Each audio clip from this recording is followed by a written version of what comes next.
Adab jing isne lalaki badon bo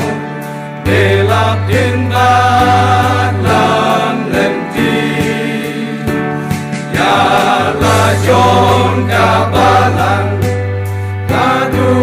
kat dengi nangsa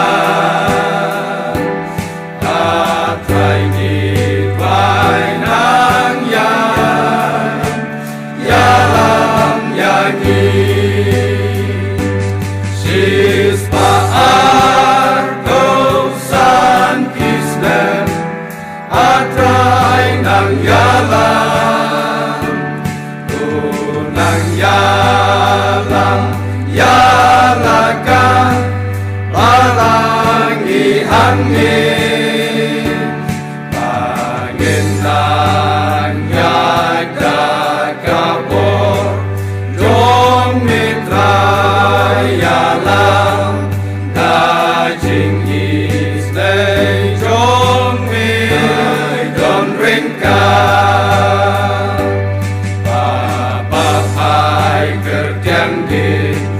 Kismis nembala lekno Yin lakler ya mitrai Kajing trot nelong kabor Adukan dinangsan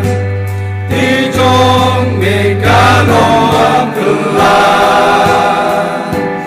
Atrai vai nang ya lam ya ni sis paar kosan kisnem atrai nang ya lam nang ya lam ya laka palangi hangi nang ya kabor jong mitra ya lam dajing isle jong mi don ringka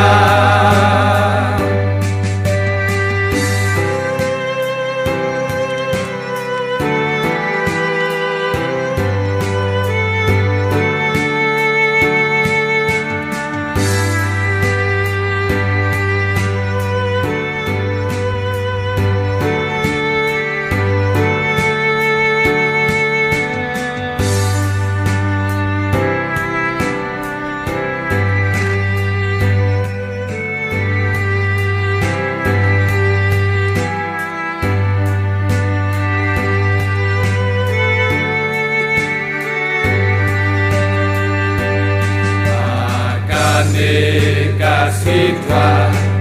marogiwan lang hande Neng baka balang jong ipendon burong yame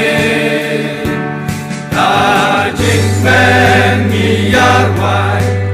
kerteng jong melong batra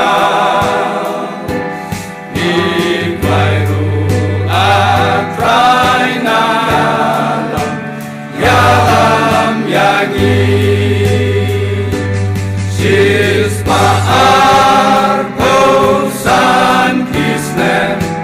atrai nang ya lam nang ya lam ya laka palangi hangi